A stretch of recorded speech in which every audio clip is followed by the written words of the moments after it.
máster de Química y Polímeros es un máster de 60 créditos, es decir, básicamente un año, y yo diría que tiene una vocación básicamente investigadora.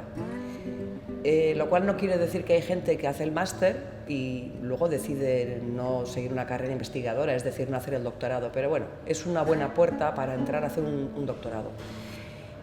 Como su propio nombre indica, Química y Polímeros no es que sean dos opciones contrapuestas, pero diría que quizá lo más novedoso es la parte de polímeros, es decir, se imparte en una facultad como es la Facultad de Química de Donostia, que tiene grupos de polímeros de investigación muy importantes, tiene una experiencia de muchísimos años, y también al mismo tiempo la parte, digamos, que es más química tradicional, ¿no? Pues está basada también en la experiencia que tienen muchos grupos de investigación de la facultad, grupos de ingeniería, de química inorgánica, orgánica y demás. El perfil de los estudiantes que vienen a nuestro máster básicamente son graduados en ciencias, que lo que quieren es perfeccionar un poco o sobre todo especializarse en algo más concreto de lo que han estudiado en el grado, ¿no? Entonces, más concreto en nuestro caso, pues vuelvo a decir, ¿no? Son el ámbito de los polímeros en todos sus campos, es decir, desde la síntesis, el procesado, la ingeniería de la reacción, todas las propiedades químico-físicas, caracterización y demás.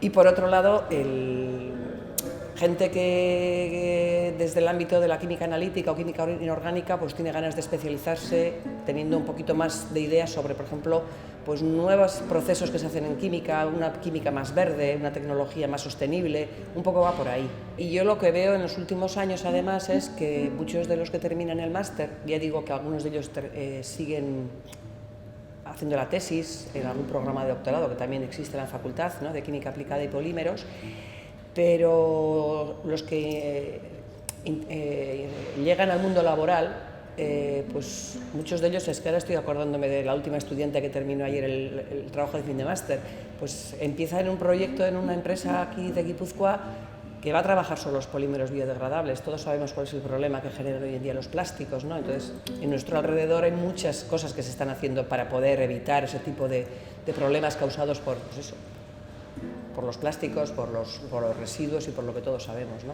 El máster he dicho que tenía 60 créditos. Bueno, pues de 60 créditos, 21, es decir, más de la tercera parte, son el trabajo de fin de máster, y yo creo que es una de las partes más importantes. Es decir, las asignaturas, alguna de ellas tiene algún carácter un poco práctico de laboratorio, pero muy poco. ¿Por qué? Porque prácticamente el trabajo de fin de máster es todo un trabajo realizado en el laboratorio. O sea, los estudiantes pueden trabajar en grupos de investigación que están en primera fila, digamos, que están trabajando en esos laboratorios que no son de docencia, sino que son laboratorios punteros, y ver las cosas desde cerca, ¿no?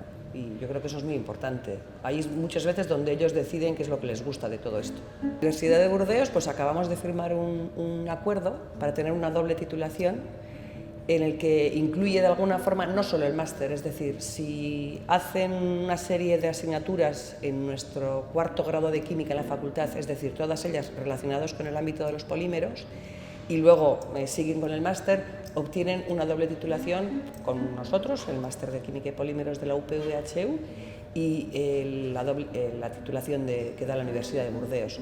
Supone que hay que estar un tiempo en Burdeos, otro tiempo en Euskadi, pero yo creo que es muy interesante.